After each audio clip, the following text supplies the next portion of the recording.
ከአርትስ ቴሌቪዥን አርዕስተ ዜናዎችን እንሆ። ብፁዕ አቡነ ሳዊሮስ የመንበረ ፓትርያርክ ጠቅላይ ቤተ ክህነት ጽሕፈት ቤት ዋና ስራ አስኪያጅ ሆነው ተሾሙ። በኢትዮጵያ የትጥቅ ትግል አካል እንደሆነ በማስመሰል የተንሰራፋው ስርዓት አልበኝነት ሊያበቃ እንደሚገባ አሜሪካ አሳሰበች። ኢትዮጵያ በአፍሪካ ታሪክ ታላቁ ቀን የሚባለውን የአፍሪካ ቀን ብሔራዊ በዓሏ እንድታደርገው በድጋሚ ተጠየቀች።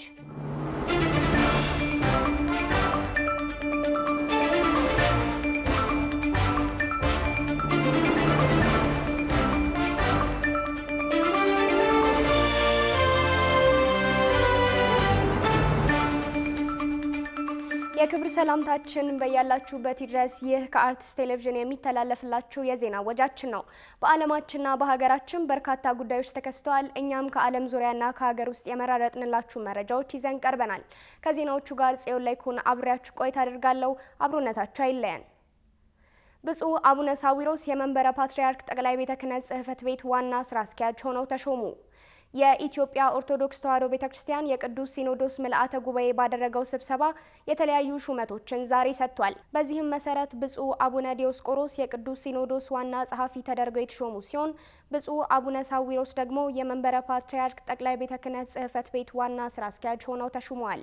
ከዚህ በተጨማሪ ብፁዕ አቡነ ሕርያቆስ የሀዲያ ሀገረ ስብከትን እንደያዙ የአዲስ አበባ ሀገረ ስብከት ሊቀ ጳጳስ፣ ብፁዕ አቡነ ናትናኤል ዘኮሎራዶ የቅድስት ሀገር ኢየሩሳሌም ገዳማት ሊቀ ጳጳስ፣ ብፁዕ አቡነ ናትናኤል ሚኒሶታ እንደያዙ የኮሎራዶ ሀገረ ስብከትን እንዲመሩ፣ ብፁዕ አቡነ ሄኖክ የደቡብ አፍሪካ ሀገረ ስብከት ሊቀ ጳጳስ፣ ብፁዕ አቡነ እምባቆም የገዳማት መምሪያ ሊቀ ጳጳስ ሆነው እንዲመሩ እንዲሁም ብፁዕ አቡነ ሙሴ አውስትራሊያን እንደያዙ የግቢ ቅዱስ ገብርኤልና የበዓታ ለማርያም ገዳም ሊቀ ጳጳስ ሆነው እንዲመሩ መወሰኑን ከቤተ ክርስቲያኗ የሕዝብ ግንኙነት መምሪያ ያገኘነው መረጃ ያመላክታል። በኢትዮጵያ የትጥቅ ትግል አካል እንደሆነ በማስመሰል የተንሰራፋው ስርዓት አልበኝነት ሊያበቃ እንደሚገባ አሜሪካ አሳሰበች። አሜሪካ አዲስ አበባ ባለው ኤምባሲዋ በኩል ለመንግስት እንዲሁም በትጥቅ ትግል ውስጥ ላሉ አካላት ባስተላለፈችው መልእክት ሰላምና መረጋጋትን የምንመርጥበት ጊዜ አሁን ነው ብላለች። ተጨማሪ አለን። በኢትዮጵያ የአሜሪካ አምባሳደር ኤርቪን ማሲንጋ በዛሬው ዕለት ግንቦት 15 ቀን 2017 ዓ.ም በኢትዮጵያ አሁናዊ ሁኔታ ዙሪያ በኤምባሲያቸው የትስስር ገጽ ላይ ባሰፈሩት ጽሑፍ ህዝቡን ለማስቀደም ጊዜው አሁን ነው የሚል መልእክት አስተላልፈዋል። አምባሳደሩ በመልእክታቸው በኢትዮጵያ በአሁኑ ወቅት በተለያዩ አካባቢዎች ስላለው የሰላም እጦትና በሰብአዊ ሁኔታዎች ዙሪያ አስቸኳይ መፍትሄ የሚፈለግበት ጊዜ ላይ መድረሱን ገልጸዋል። ከሰሞኑ ወደ ትግራይዋ ከተማ ሽረ አቅንተው ከክልሉ አመራሮች ጋር የተወያዩት አምባሳደር ማሲንጋ በዛሬው ጽሑፋቸው የተፈናቀሉ ሰዎች ወደ ቤታቸው እንዲመለሱ ማድረግ እንዲሁም ህጻናት ትምህርታቸውን እንዲከታተሉና የጤና አገልግሎት እንዲያገኙ ማድረግ አስፈላጊ ነው ብለዋል። እሳቸው ሽረ በገቡበት ዕለት በሽረ ከተማ ብቻ አምና 550 ተፈናቃዮች በረሃብና ረሃብ በወለደው በሽታ መሞታቸውን የሚገልጽ መረጃ የኢትዮጵያ እንባ ጠባቂ ተቋም የክልሉ ቅርንጫፍ ጽሕፈት ቤት ማሰማቱ ይታወሳል። ከዚያ ባሻገር ግን በአምባሳደሩ ጽሑፍ ላይ የተነሳው ሌላኛው ጉዳይ በአገሪቱ በተለያዩ ስፍራዎች ላይ እየተደረገ ያለውን የትጥቅ ትግል የሚመለከት ነው። አምባሳደር ማሲንጋ በዛሬው መልእክታቸው በአማራና በኦሮሚያ ክልሎች በትጥቅ ትግል ላይ ላሉ የፋኖ ኃይሎችና የኦሮሞ ነጻነት ሰራዊት ጥሪ አቅርበዋል። ለፋኖ ኃይሎች ባሰፈሩት መልእክት ዩናይትድ ስቴትስ ፋኖን ከተጨባጭና ሰላማዊ ዓላማዎች ጋር ወደፊት እንዲመጣ ጥሪ ታቀርባለች ሲሉ አስፍረዋል። ቀጥለውም በኦሮሚያ የሚካሄደውን ግጭት ለማስቆም የኦሮሞ ነጻነት ሰራዊት ድርድሮችን እንዲቀጥል ጥሪ እናቀርባለን ሲሉ ለሌላኛው ታጣቂ ቡድን መልእክታቸውን አስተላልፈዋል። አምባሳደር ማሲንጋ ያቀረቡት ሌላኛው ጥሪ የፌዴራል መንግስትን የሚመለከት ሲሆን መንግስት ያለ መብት ጥሰትና የህዝቦችን ደህንነት ባስጠበቀ መልኩ መፍትሄ ሊሰጥ ይገባልም ብለዋል። አምባሳደሩ የትጥቅ ትግል አካል እንደሆነ በማስመሰል የተንሰራፋው ስርዓት አልበኝነት እንዲያበቃ ማድረግም ህዝብን ለማስቀደም መተግበር ካለባቸው ጉዳዮች መካከል አንዱ እንደሆነ ገልጸው በትጥቅ ትግል ስም የሚፈጸሙ ህገወጥና የኃይል እርምጃዎች ሊቆሙ ይገባል ብለዋል። አምባሳደሩ በመልእክታቸው ማጠናቀቂያ ሰላምና መረጋጋትን የምንመርጥበት ጊዜ አሁን ነው ሲሉ አስፍረዋል። ኢትዮጵያ በአፍሪካ ታሪክ ታላቁ ቀን የሚባለውን የአፍሪካ ቀን ብሔራዊ በዓሏ እንድታደርገው በድጋሚ ተጠየቀች። ኢትዮጵያ በአፍሪካ ህብረት ምስረታ ወቅት ከፍተኛ ድርሻ የነበራትና የህብረቱ መቀመጫ ብትሆንም ቀኑን ብሔራዊ በዓል አድርጋ አታከብረውም። ብዙነህ እንዳለ ዝርዝር አለው። እንደ አውሮፓውያን አቆጣጠር ሜይ 25 ቀን በየዓመቱ የአፍሪካ ቀን በመባል ታስቦ ይውላል። መረጃዎች እንደሚያመላክቱትም ዕለቱ የአፍሪካ የአርነት ቀን ይባል ነበር። ስያሜውም የቀድሞ የአፍሪካ አንድነት ድርጅት የአሁኑ የአፍሪካ ህብረት እንደ አውሮፓውያን አቆጣጠር ሜይ 25 ቀን 1963 መመስረቱን መነሻ ያደረገ ነው። የህብረቱ የምስረታ ቀን የሆነው ሜይ 25 ወይም ግንቦት 17 የአፍሪካ ቀን ሆኖ ሲከበር ቆይቷል። የዘንድሮውም የፊታችን እሁድ ግንቦት 17 ቀን ለ62ኛ ጊዜ ይከበራል። ቀኑን ለተከታታይ ዓመታት ሲያከብር የቆየው አፍሪካን ዴይ ኢኒሼቲቭ የተባለው የሲቪል ማህበረሰብ ድርጅት ቀኑ በኢትዮጵያ ብሔራዊ በዓል እንዲሆን ለመንግስት አካላት ጥያቄ ቢያቀርብም ምላሽ እንዳላገኘና መጠየቁን እንደሚቀጥልም አሳውቋል። ኢትዮጵያ በአፍሪካ ህብረት ምስረታ ወቅት ከፍተኛ ድርሻ የነበራትና የህብረቱ መቀመጫ እንደመሆኗ ቀኑን ብሔራዊ በዓሉ አድርጋ ሌሎችንም የአፍሪካ ህብረት ማሰባሰብ ይጠበቅባታል ይላል ድርጅቱ። የአፍሪካ ዴይ ኢኒሼቲቭ ዋና ዳይሬክተር አቶ አሮን ሰይፉ እንደተናገሩት ከ2 ዓመታት በፊት ጥያቄውን ለህዝብ ተወካዮች ምክር ቤትና ለውጭ ጉዳይ ሚኒስቴር አቅርበዋል። ይሁንና ምንም ምላሽ ሳናገኝ 2 ዓመት ተቆጥረዋል ያሉት አቶ አሮን ቀኑ ብሔራዊ በዓል እንዲሆን ሊፈቅድ የሚችል አዋጅ እንዳለም ጠቅሰዋል። የአፍሪካ ቀንን 7 ሀገራት ማለትም ዚምባብዌ፣ ናሚቢያ፣ ማሊ፣ ዛምቢያ፣ ጋምቢያ፣ ሌሴቶና ሞሪታኒያ ብሔራዊ በዓላቸው አድርገው በሜይ 25 በየዓመቱ ያከብሩታል። ኢትዮጵያ ቅድሚያውን አለመውሰዷ ያስቆጫል ያሉት አቶ አሮን ቀኑ ከአፍሪካ አልፎ ዓለም አቀፍ የአፍሪካ ቀን እንዲሆን ለማድረግ ውጥናለን። ይሁንና ካለፈው ዓመት ጀምሮ በዓለም አቀፍ ደረጃ ሜይ 25 የእግር ኳስ ቀን እንዲሆን በመወሰኑ መበርታት ካልቻለን ቀኑን እንዳያደበዝዘው ስጋት አለን ብለዋል። ከተመሰረተ 61 ዓመታት የሞላው የአፍሪካ አንድነት ድርጅት የአሁኑ የአፍሪካ ህብረት በየዓመቱ በተለያዩ መሪ ሀሳቦች ዕለቱን ቢያስበውም ከመነሻው ሀሳብ ለመድረስ ገና የሚቀሩት ብዙ ጉዳዮች እንዳሉ የአህጉሪቱ ጉዳይ የሚያሳስባቸው ወገኖች ይናገራሉ። አፍሪካ የተፈጥሮ ሀብቷን በራሷ መቆጣጠር፣ የውስጥ ሰላሟን መጠበቅ፣ በስልጣን ሽኩቻ የሚነሱ የእርስ በርስ ግጭቶችን አስወግዳ ሰላማዊ የፖለቲካ ስልጣን ሽግግር ማድረግ ካልቻለች፣ በአጠቃላይ ከእጅ አዙር ጥገኝነት ተላቃ የራሷን ጉዳይ በራሷ መወሰን ካልጀመረች በምንም አይነት መሪ ቃል ዕለቱን ብታከብር ቃላቱ ከተራ መፈክር አልፈው መሬት የወረደ ተጨባጭ ውጤት አያመጡም ባይ ናቸው የሀገሪቱ ምሁራን። የዘንድሮ መሪ ቃልም ቢሆን በእርስ በርስ ጦርነቶች ብዙ የትምህርት መሰረተ ልማቶች በወደሙበት፣ የአፍሪካውያን የትምህርት ፖሊሲ የአፍሪካ ነባራዊ ሁኔታ መሰረት ያደረጉ ባለሆነበት ሁኔታ ትምህርት ለአፍሪካ ብልጽግና መሰረት መሆኑ ከልብ ታምኖበት ቁርጠኛ የፖለቲካ ውሳኔ ላይ ተደርሶ ካልተሰራበት በቀር ለአፍሪካ የሚመጥናት የትምህርት ዓላማ ማሳካት እንደማይቻልም ይናገራል። በተለይም አፍሪካ ከሌላት ጥሪት መቀነቷን ፈታ ያስተማረቻቸው ልጆቿ የበለጸጉ ሀገራትን ኢንዱስትሪዎችና የምርምር ተቋማት ከማገልገል ወጥተው ለአፍሪካ ብልጽግና ለመስራት የሚችሉ ሁኔታ ካልተመቻቸ ውሃ ከመውቀጥ ያለፈ እንደማይሆን በተለያየ ጊዜ ስለተናገሩ አሁን የተግባር ጊዜ መሆን እንዳለበት ስለ አፍሪካ ትምህርት ዘርፍ የሚያጠኑ ምሁራን ድምዳሜ ነው። የዘንድሮ የአፍሪካ ቀን ፍትህ ለአፍሪካውያንና አፍሪካውያን ተወላጆችን ለመካስ ወይም ጀስቲስ ፎር አፍሪካ ኤንድ ፒፕል ኦፍ አፍሪካን ዲሰንት ትሩ ሪፓሬሽንስ በሚል መሪ ቃል እየተከበረ ይገኛል።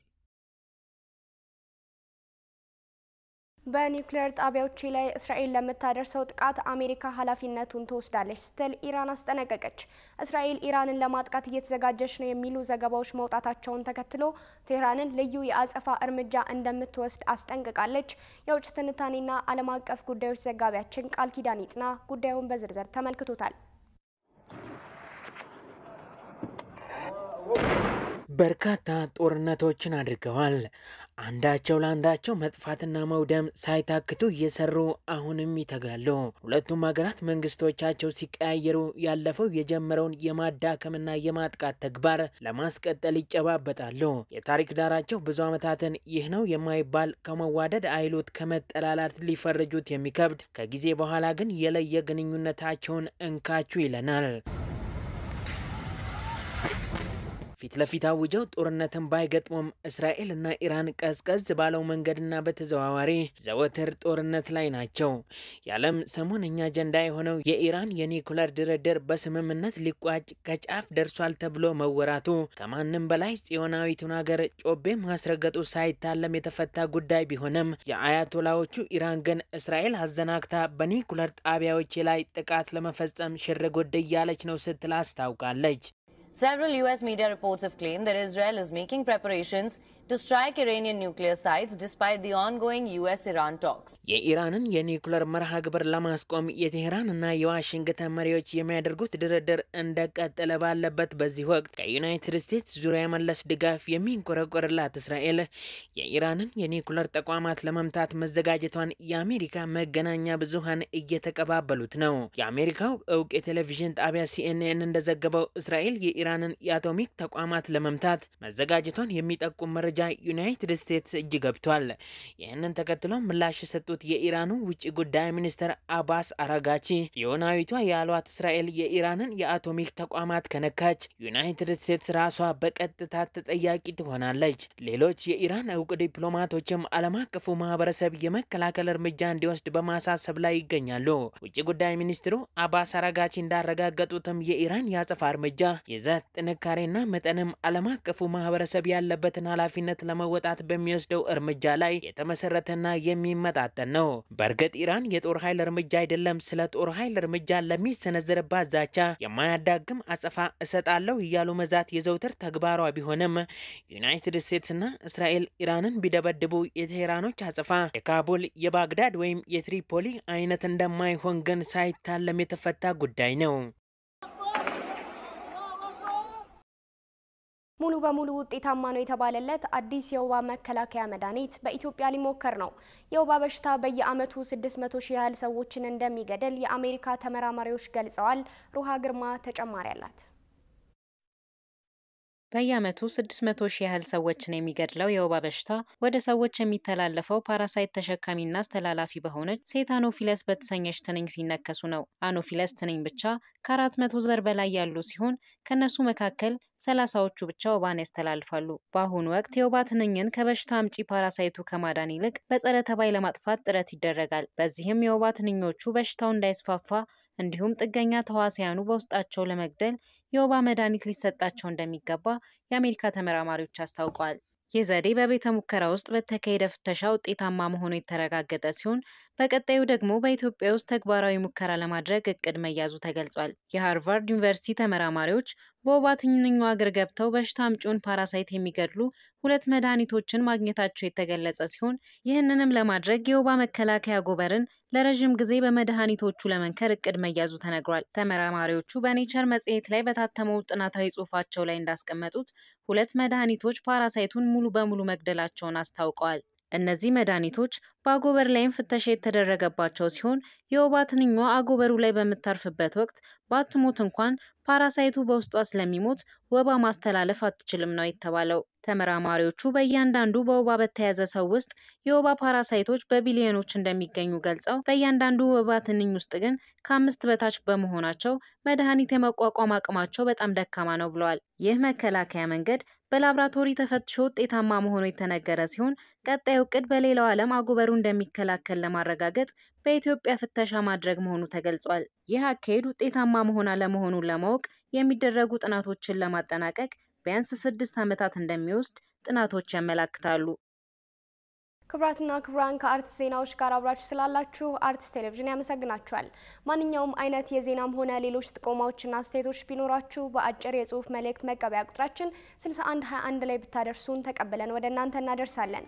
አሁን የዕለቱን ዋነኛ ጉዳይ እናስታውሳችሁና እንመለስ።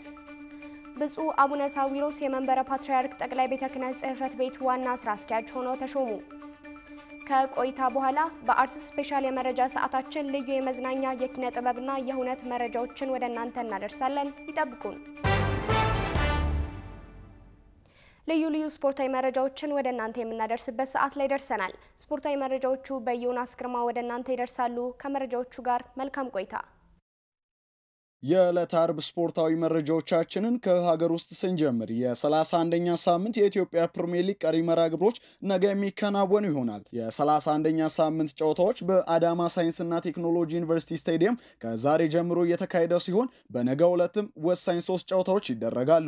ረፋድ 3 ሰዓት ላይ ጨዋታው ሲጀምር በ33 ነጥብ 13ኛ ደረጃ ላይ የሚገኘው ድሬዳዋ ከተማ በ48 ነጥብ 3ኛ ደረጃ ላይ የሚገኘውን ባህር ዳር ከተማን ይገጥማል።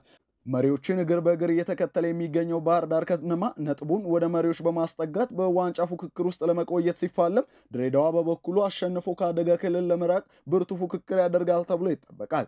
የሊጉ መርሃ ግብር ቀን ላይም ሲቀጥል ቀን 9 ሰዓት ላይ ሲዳማ ቡና ከቅዱስ ጊዮርጊስ የሚያደርጉት ጨዋታ ይጠበቃል። በመካከላቸው የ3 ነጥብ ልዩነት ብቻ የሚገኘው ሁለቱ ቡድኖች አሸንፈው ደረጃቸውን ለማሻሻል ጥሩ ፉክክር ያደርጋሉ ተብሎ ይጠበቃል። የነገ የመጨረሻ ጨዋታ ምሽት 12 ሰዓት ሲደረግ ሀዲያ ሆሳዕና ከኢትዮ ኤሌክትሪክ የሚገናኝ ይሆናል። 42 ነጥቦችን ይዞ 6ኛ ደረጃ ላይ የሚገኘው ሀዲያ ሆሳዕና አሸንፎ ወደ መሪዎች ነጥቡን ለማስጠጋት ሲፋለም፣ ከወራጅ ቀጠናው በአንድ ደረጃ ከፍ ብሎ የሚገኘው ኢትዮ ኤሌክትሪክ ከአደጋ ክልል ለመራቅ በብርቱ ይፋለማል።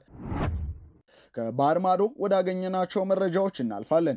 የ24-25 የእንግሊዝ ፕሪሚየር ሊግ የመጨረሻ ሳምንት መርሃ ግብር እሁድ ይደረጋል። አሸናፊውን አስቀድሞ ያሳወቀው የዘንድሮ የእንግሊዝ ፕሪሚየር ሊግ የሳምንቱን 10ሩንም ጨዋታዎች እሁድ 12 ሰዓት በተመሳሳይ በማድረግ የሚጠናቀቅ ይሆናል። ዘንድሮ ከዋንጫው በላይ የአውሮፓ ሻምፒዮንስ ሊግ ቦታን ለማግኘት የሚደረገው ትንቅንቅ ከባድ በሆነበት ዓመት ከሊቨርፑልና አርሴናል ውጭ የሚገኙት ክለቦች ተሳትፏቸውን የሚያረጋግጡት ከመጨረሻው ጨዋታ በኋላ ነው። ከሚጠበቁት ጨዋታዎች መካከል ሁለቱ በሻምፒዮንስ ሊግ የመሳተፍ ዕድል ያላቸው ክለቦች ቼልሲ እና ኖቲንግሃም ፎረስት የሚያደርጉት ጨዋታ ሲጠበቅ፣ አስቶን ቪላ ከማንቸስተር ዩናይትድ ይገናኛል። ኒውካስል ከኤቨርተን፣ ማንቸስተር ሲቲ ከፉላንም የሚጠበቁ ጨዋታዎች ናቸው። የሊጉን አሸናፊዎችና ወራጆች ቀድሞ በለየው የእንግሊዝ ፕሪሚየር ሊግ ሞሐመድ ሳላ ከሊቨርፑል ኮከብ ግብ አግቢነቱን በ28 ግቦች እየመራ ይገኛል። በአንድ ነጥብ ልዩነት የሚበላለጡት ናፖሊና ኢንተር ሚላን ጨዋታቸውን ዛሬ ያደርጋሉ። እስካሁን አሸናፊውን ባላሳወቀው ብቸኛ የአውሮፓ ታላቅ ሊግ ጣሊያን ሴሪያ ዛሬ የዋንጫው መዳረሻ የሚወስኑ ሁለት መርሃ ግብሮች ይደረጋሉ። በ79 ነጥብ ሊጉን እየመሩ የሚገኙት ናፖሊዎች በሜዳቸው ካግላሪን ሲገጥሙ፣ በ78 ነጥብ ሁለተኛ ደረጃ ላይ የሚገኘው ኢንተር ሚላን ከሜዳ ውጪ ተጉዞ የሴስክ ፋብሪጋዞን ቡድን ኮሞን የሚገጥም ይሆናል። ናፖሊዎች ካሸነፉ በታሪካቸው ለአራተኛ ጊዜ የስኩዴቶ ክብር የሚጎናጸፉ ይሆናል።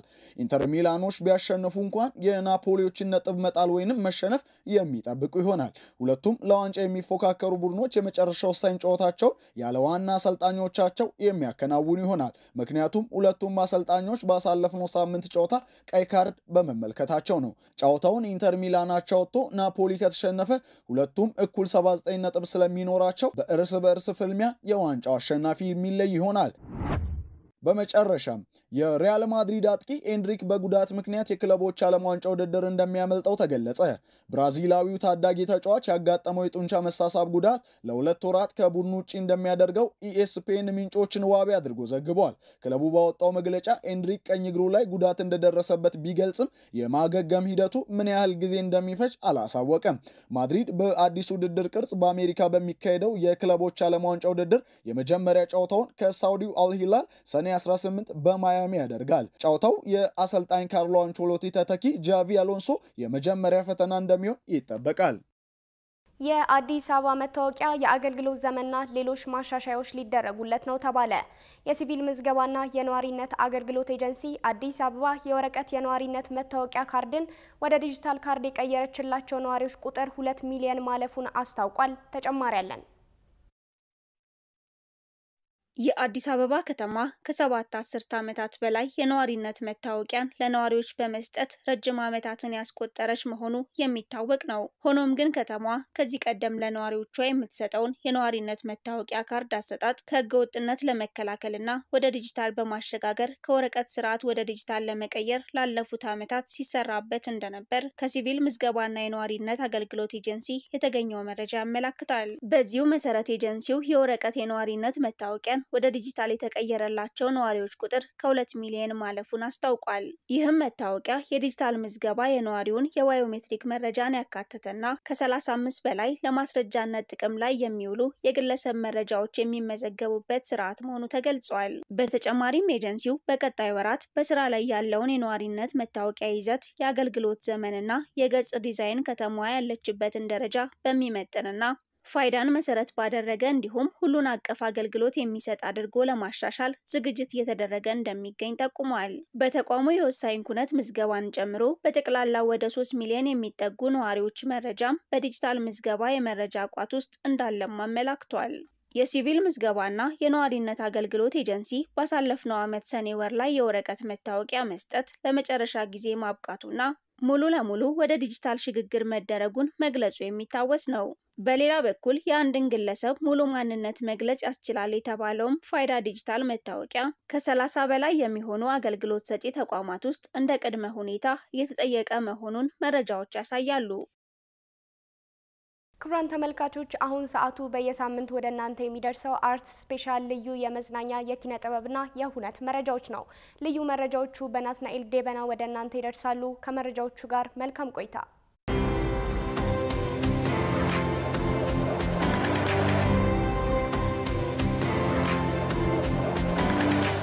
የተወደዳችሁ እንዴት ናችሁ?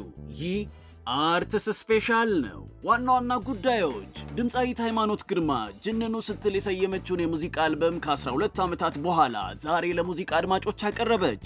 ድምጻዊት ሃይማኖት ግርማ ተረስቻለሁ የሚል ስጋት አለኝ፣ አደጋ አጋጥሞኝ ነበር፣ ሙዚቃ ባቆምኩበት ሰዓት ተመልሼ የምመጣ አልመሰለኝም ስትል ተናግራለች። ስለ ጉዳዩ በአርትስ ስፔሻል ተሰማላችሁ። በአሜሪካውያን የተሰራው ኢትዮጵያ የተሰኘ ተውኔት ከ88 ዓመታት በኋላ ከሰሞኑ በዋሽንግተን ዲሲ ለመድረክ በቅቷል።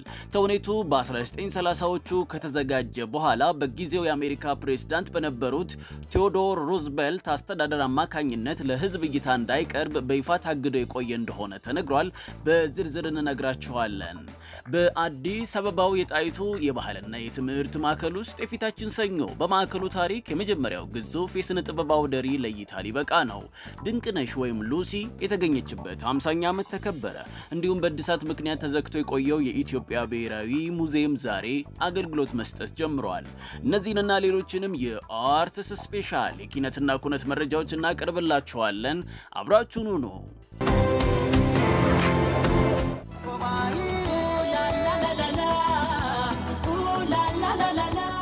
በዘጠናዎቹ ተወዳጅ ከነበሩ ድምጻውያን መካከል ተጠቃሽ ነች። ድምጻዊት ሃይማኖት ግርማ ለህዝብ ባቀረበቻቸውና ከፍተኛ ተቀባይነት ባገኘችባቸው ትዙዬ፣ ከዚራና ጃለሌ 3 የሙዚቃ አልበሞች በህዝብ ዘንድ ጥሩ ስም አላት።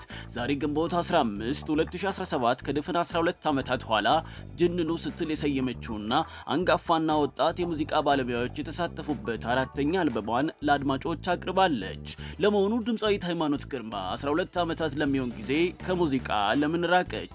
ድምጻዊቷ መልስ አላት። 12 ዓመት ነው ሙዚቃ ያቆምኩት እና ሙዚቃ ባቆምኩበት ሰዓት ተመልሼ ወደ ሙዚቃ መመጣ አልመሰለኝም።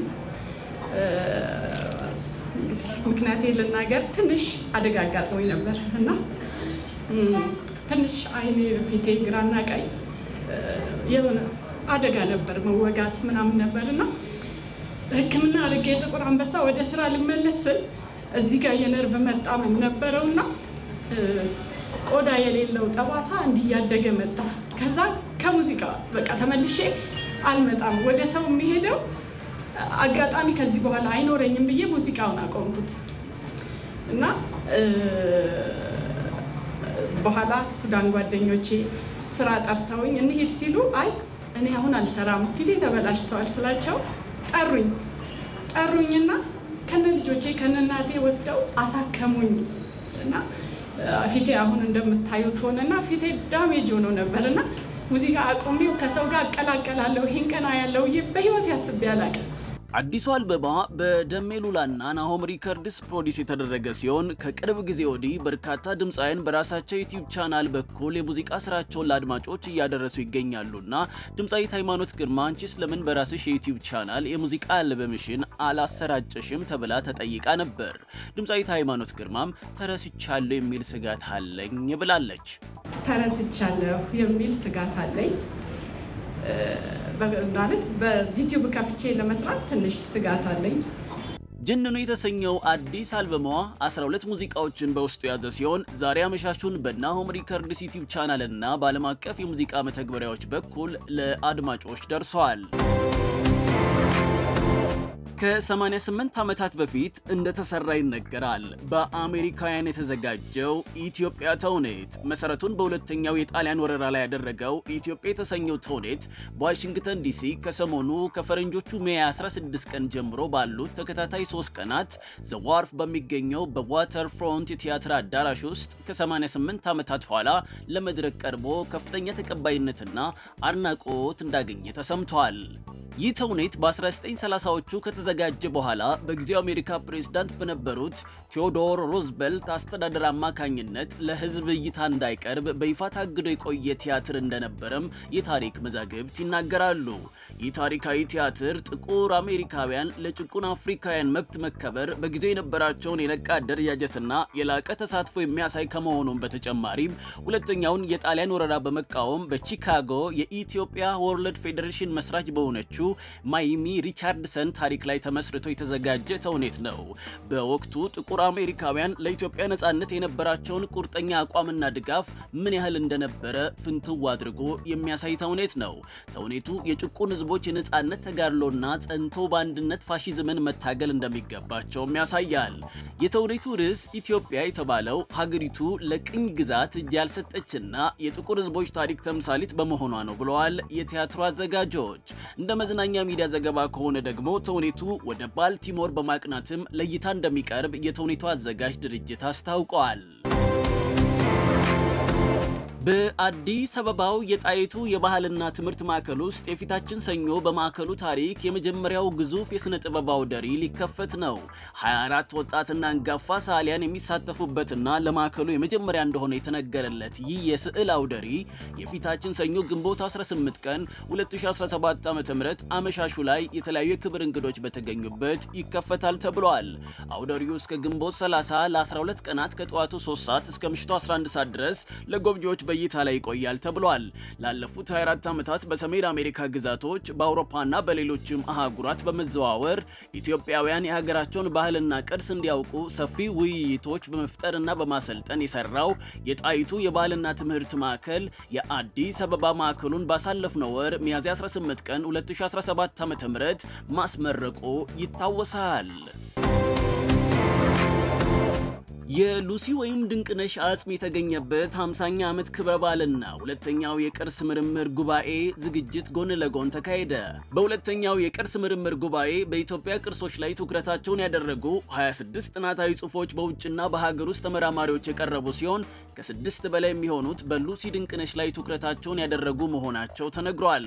ከሉሲ ግኝት ጋር በተያያዘ የአሜሪካና የፈረንሳይ ተመራማሪዎችም በጉባኤው ተገኝተው ልምዳቸውን እንዳካፈሉም ከባለስልጣኑ የተገኘው መረጃ ያመለክታል። በተጨማሪም በእድሳት ምክንያት አገልግሎቱ ተቋርጦ የነበረው የኢትዮጵያ ብሔራዊ ሙዚየም ከዛሬ ግንቦት 15 2017 ዓ.ም ጀምሮ አገልግሎት መስጠት ጀምሯል። ምን አይነትሽ ወደድሽኝ? ልብ አበባዬ ፊልም ለእይታ በቃ። በደራሲና ዳይሬክተር ፉአድ ሙስጠፋ የተዘጋጀው አበባዬ ፊልም ለእይታ ቀርቧል። ዋጋ ያስከፍልሽ።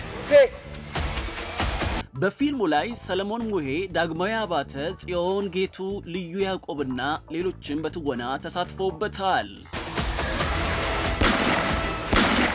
አበባዬ ፊልም ከዛሬ ግንቦት 15 ጀምሮ በሁሉም ሲኒማ ቤቶች በእይታ ላይ ይገኛል።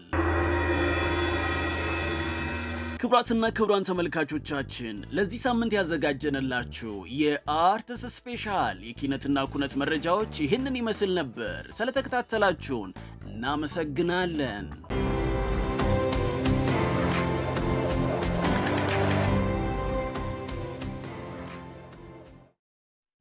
ወደ ተመልካቾቻችን የአርትስ ቴሌቪዥን የሰዓቱ ዜናዎች የተከታተላችሁትን ይመስሉ ነበር።